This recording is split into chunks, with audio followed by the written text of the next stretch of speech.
theoretically one of the best heroes in Dota against Helm of the Dominator, because she can, if you're playing against the skeletons, you wipe them out instantly. If you're being split pushed and the Dominator's causing pressure on your map, you can just be there and still participate in team fights with your ult. Yep. So yet her win rate is garbage. Yep. Just not playing it right. You gotta safe lane it like Fade here today. I will say, out of all the games I have seen Dawnbreaker in this tournament, I think this is the game that is the absolute best pick, and it was first picked. It's kind of crazy, right? He picked it as a counter to Enigma, and then afterwards, I think Paravision made it even better, and they themselves kept making it good as well. I'll see you later. Call us insta-gibbed. Yeah. He is just not getting any footing. I'm surprised he has... Well, I guess it's Zeus will be farming more than Tusk, right? That's the only reason he has more net worth is the CS. Hey, what's up, guys? It's your boy Speed here.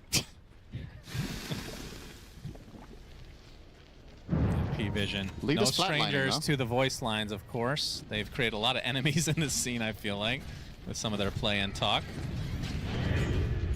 That's what we love watching in Dota. Everybody loves a little drama. Absolutely. Dire's top tower is under attack. No one has his 9-second BKB, is going to opt for the Aghanim Scepter next. As Bigdom also going for an Aghanim Scepter. Obviously quite a ways away, but that would be a pretty early kick for Tusk. And we talked about high ground just being an issue, not with their team necessarily, but just kind of harder, it feels like, in this meta for whatever reason. Yeah. But kick is something that can certainly provide a boost to isolate somebody out of their base. And RCY is going to be spotted by no one. Rebound's going to connect. Do they have the damage? Yes! No one with the kill, and that's a big one.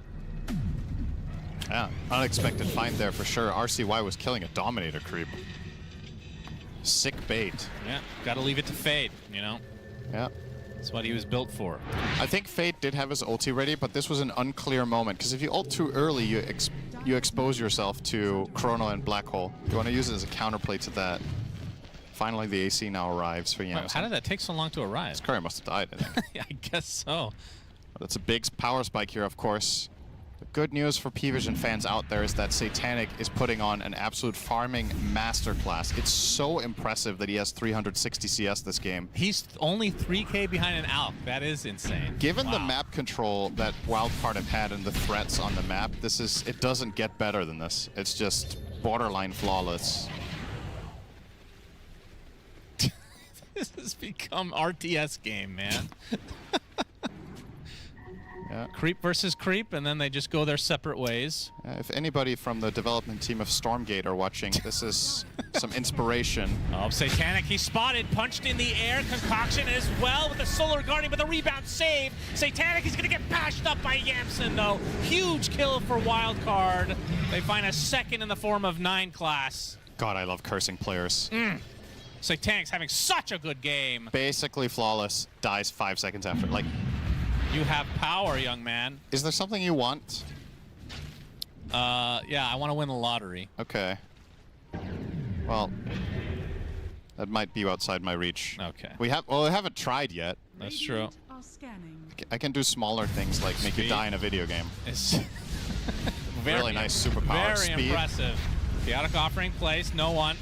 He's in the pretty vicinity tanky. as well. Yeah, Speed will end up going down, but Awaka, Solar Guardian coming in, though. Fade, how is that up again? Hammer now, they can take out Dukalis and no one.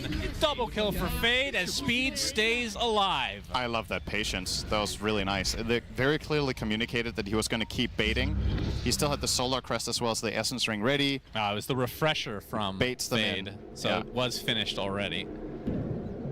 Just buys all of that time and they find the right opportunity. They were just waiting for the side of Paravision to use enough cooldowns before they went for that. Now they're also going to get the Tormentor. This will go to the Tusk, last remaining one on the team. Oh, looks like he changed his mind on the Ags, by the way. Looks like a Yule's instead. We're going to see the replay here. He's not even really that close to dying. 14 sticks, Solar, as well as the Essence Ring. There was a bit more to give there. They need another 500 damage to get through this.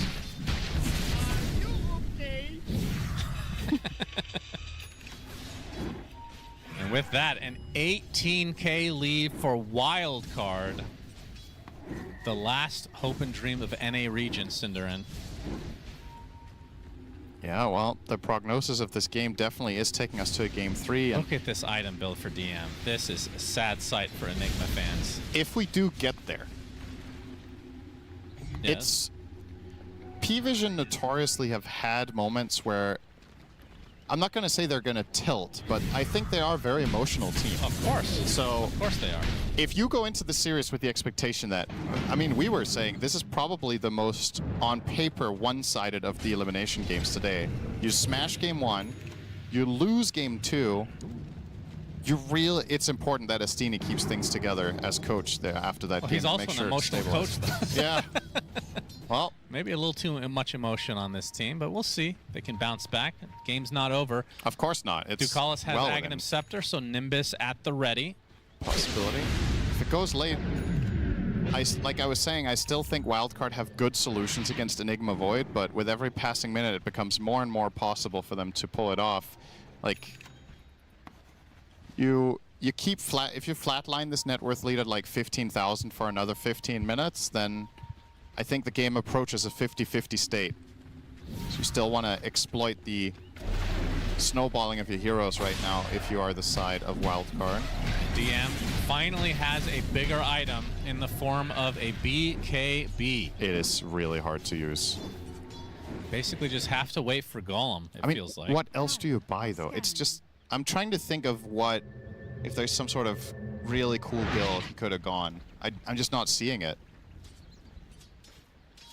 Like if you were crushing the game, maybe you could have gone Crimson and then pushed. I'm sure Speed's but- made a video on that. Maybe we Yeah. can check that out in between That's games.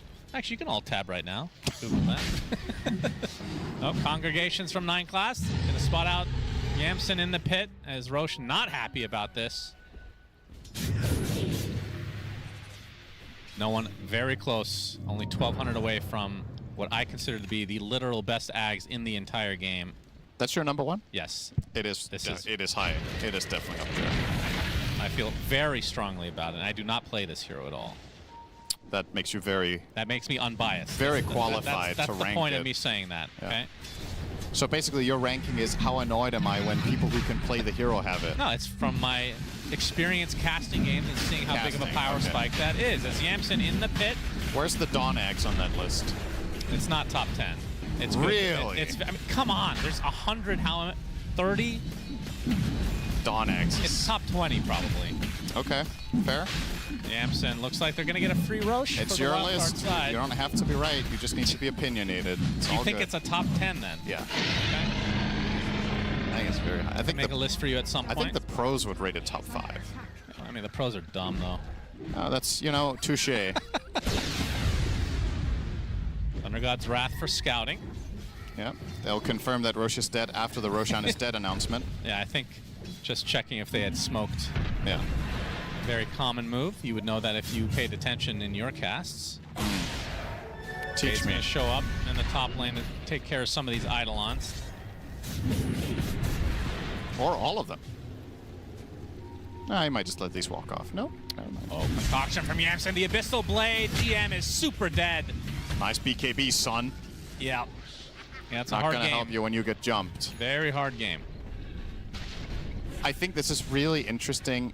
Once again, I don't want to start theory crafting on this too much because this game is far from over, but once again, it comes back to Wildcard's willingness to give away this Enigma and structure an entire strategy around countering that hero. They have just completely mitigated DM's impact. This is the worst Enigma game we've seen from him in a very long time. Yeah. Now you're absolutely seeing the nothing Aghanim to Scepter speak from of. no one.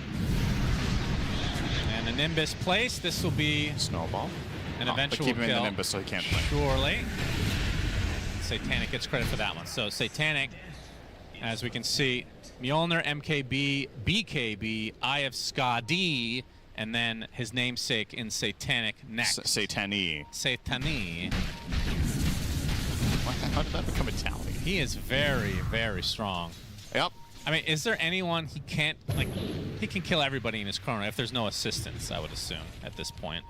Like, if he chronos a hero who he can kill 100 to 0? Yeah, without any assistance from the teammates. Warlock and Tusk. Oh, you're saying he can only kill 2 heroes, right? He can only kill the supports alone. Okay. Yeah. He can't kill... Void Spirit has 25 armor and 3k health.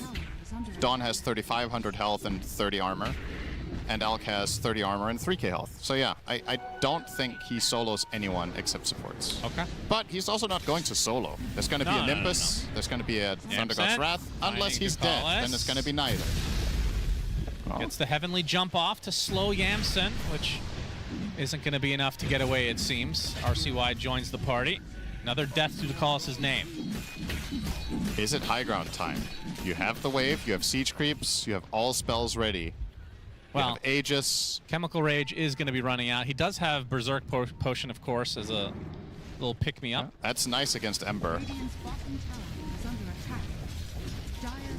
Yeah, they're going to poke at the high ground. Banner. Roche Banner placed. Speed with his Alpha Wolf at the ready as well. Tower's already dead. As Yamsen going to be spotted now. Satanic jumps in, gets silenced instantly with the wall response. Solar guarding as well, but the pick-me-up is there, but the Astral Step on top of him. Void Spirit is getting so low. The black hole on several heroes from DM. Is there follow-up, though? Satanic gets his Chronosphere off and is beating everybody to death. Already 3 down, but the Aegis is one of them. Satanic time walks close to the fountain.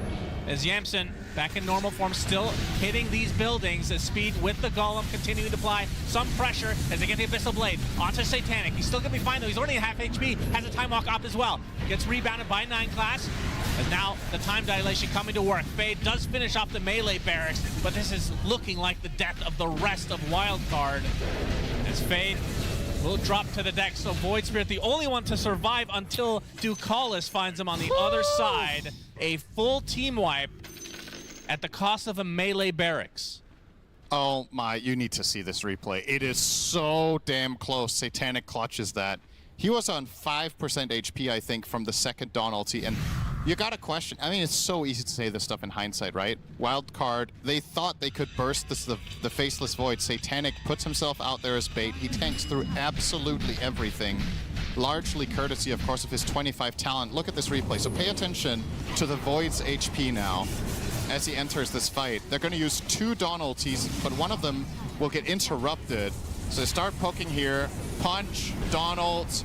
This pick-me-up is massive.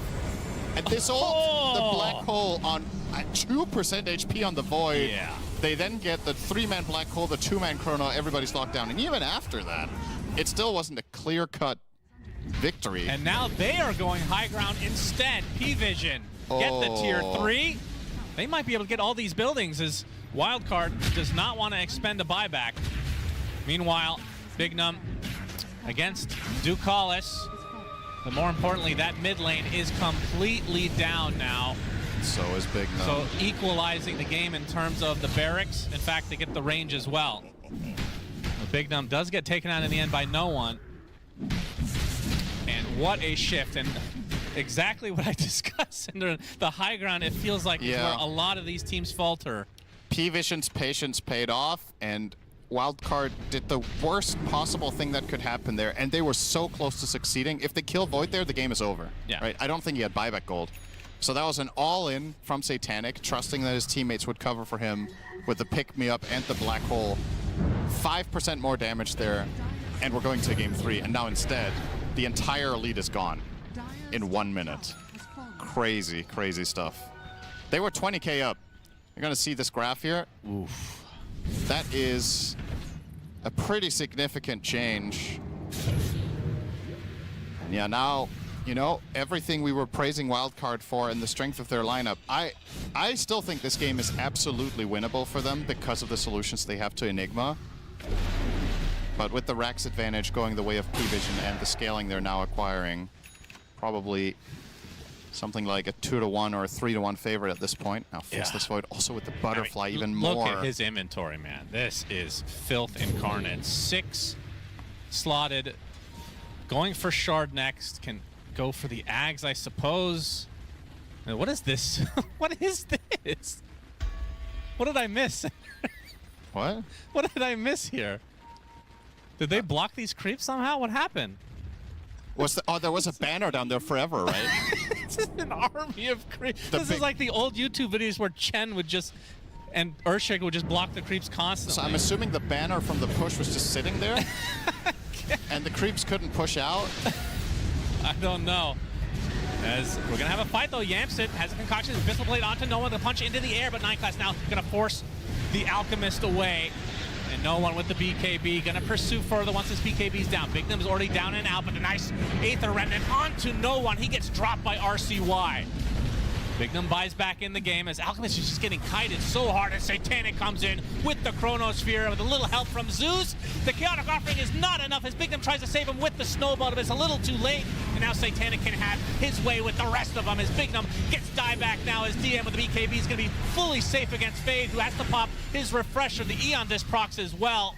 And now on the run is Fade on this Dawnbreaker. Has the hammer to the high ground, but the Searing Chains uses a Solar Guardian to get away successfully. But another great fight for P-Vision.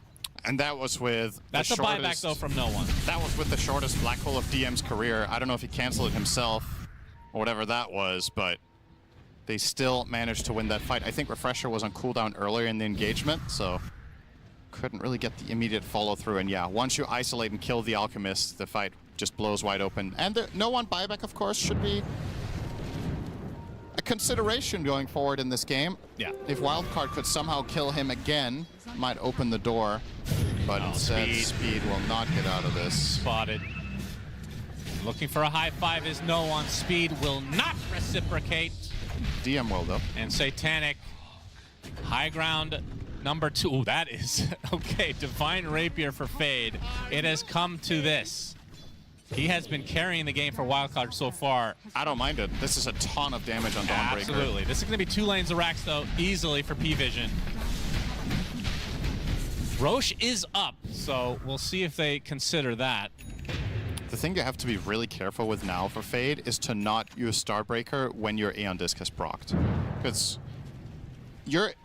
what you're presenting by buying Rapier here is a way to kill Void. It's them saying we cannot win a fight without getting through Satanic first. Right. They just keep sending him in front and covering him, and we have to be able to pierce.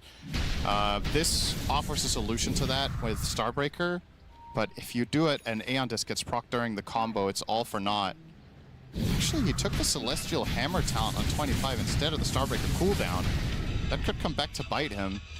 He has he has all of the Solar Guardian focused talents and none of the crit and attack ones. So well, no Luminosity attacks required, no crit strike, time to get and 30. no Starbreaker. Yeah, he needs levels. He's going for the late game. Love that. Smoke from both sides. This fight going to dictate a lot. Of course, P-Vision have the barracks advantage, so they can kind of just sit around to a degree and wait for those creeps to push in. Feels like if P-Vision get this Roche, that might just be it. How do you kill Void twice, right? They've been struggling so hard to do it one time. Satanic will be able to get the D-Ward as Roche, very confused in his old age, will exit the pit temporarily. They need to kill him pretty fast, 20 seconds before he moves. That's true. So if they can stall him at all, this will not happen. And Nimbus to start things out. You have the Remnant there as well. And there's the Belch for all to hear. Bignum and Yamson going to try to backstab. There's the vision, though, from the Zeus. Yamson has to pop his low with the concoction as well. Nimbus is placed. Satanic's in the Chronosphere. Oh, no. The actual Roshan, he's going to be able to snatch the Aegis, I guess. Wildcard ends up getting, but now Fade inside the pit. The Eon Disc procs has a Divine Rapier. He cannot die here, but can you get through Satanic twice? The second ult comes out from Satanic. Does he have the damage to rip through this Dawnbreaker? He does! The Divine Rapier on the deck. Satanic picks it up. GG is called as P-Vision will move on to the International. Damn, that was a turnaround and a half. That was a 40,000 gold swing in 10 minutes. Yeah, that was quite the game. Wildcard had everything in their hand, and one high ground push fails, and it all comes crashing down about as fast as you could imagine. You can see the joy and the relief, I think, also in P-Vision's faces. They were not interested in playing a third game. Ooh. And in the wildcard camp, that one's, it's got to sting, right? Yeah. You enter TI, or Road to TI rather, as one of the underdogs. You start tasting this could actually be possible. You get to the elimination round. You're an inch away from winning a second game and having that be a 1. And in the end, just not quite there. Not quite, as P-Vision will move on. It's such a tough loss for Wildcard, for the hope of NA and all the fans out there. This game could have been theirs. We could have been seeing a game number 3. It does eventuate to being a P-Vision win here, but Wildcard, I feel like even though they're not moving on Fly, it's so easy to sit here and sing the praises of everything that was the first 35, 38 minutes of this fantastic game from them. I think they really proved that they were here as a competitor. They were definitely, probably should have won this game, which I'm sure they're going to be angry about at themselves and the mistakes they've done. But they put up a great show. They put up a great fight.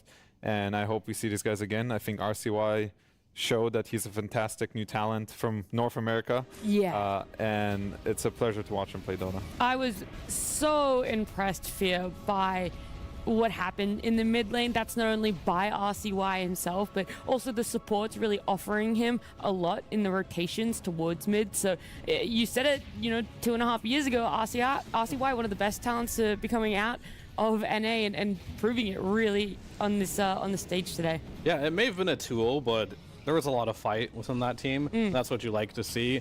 And yeah, they should have won this game. It was very close, and you might be able to argue even game 1 was in their control as well. They just need to work on the key fundamentals, really, and this team could be very good. Like, this could have been a potential 2-0 on the side of Wildcard if they just played slightly better, and that's pretty scary, and it's nice to see. And I think teams coming out of North America, we oftentimes don't have a lot of variety, but finally, we have another team from NA coming out that is making some waves here. Usually it was just Shopify every single time here, so good to see Wildcard doing good things, and RCY, yeah, he looks amazing, and hopefully he just continues to practice. Yeah, you say focus on some key fundamentals. When you look at the series, what exact ones would you have said? Well, they're definitely going to look at high ground pushing after this one. Okay, that's fair. Yeah, I didn't really need to ask about that one, did I?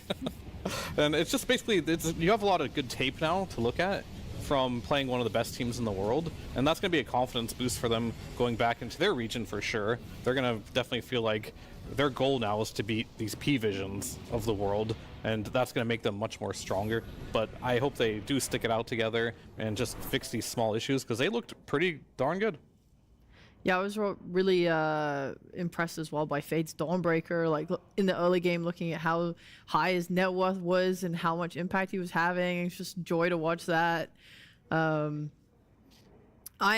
am also really impressed with P-Vision. Like, obviously, it is sad to see Wildcard go, and I think they showed, what they're made of in this tournament to us. But, oh my god, to be that far behind, it was so fun to just watch the minimap and see how they were managing to split their heroes around to try and get as much out of the map as possible to keep up net worth. Because Satanic's Void was like right up there with an Alchemist for most of the game, in a game that they're getting destroyed in. I was like, watching the way this man was putting like his Mjolnir active on his Helm of Dom creep and then sending that down lanes, for example, whilst then farming the outer edge of the map and so on and so on. I know this is highlighting no one. We're getting there. But for me, Satanic was my MVP, man. The way this guy got farmed, hui! Easily the MVP. I think this guy carried them 2 games. He straight up carried this team. Yeah, I mean, in the first game, it really was just this patiently waiting for that Anti-Mage to get online. And in this game number 2, it felt the same about the Faceless Void. The same thing can be said, props for Wildcard. They did end up slowing that down a little bit. They did end up finding him when he was trying to make that space and farm up and keep a net worth there for himself. But yeah, that high ground push, I don't, like, even when we watch the replay Fly, I'm still kind of questioning, like, just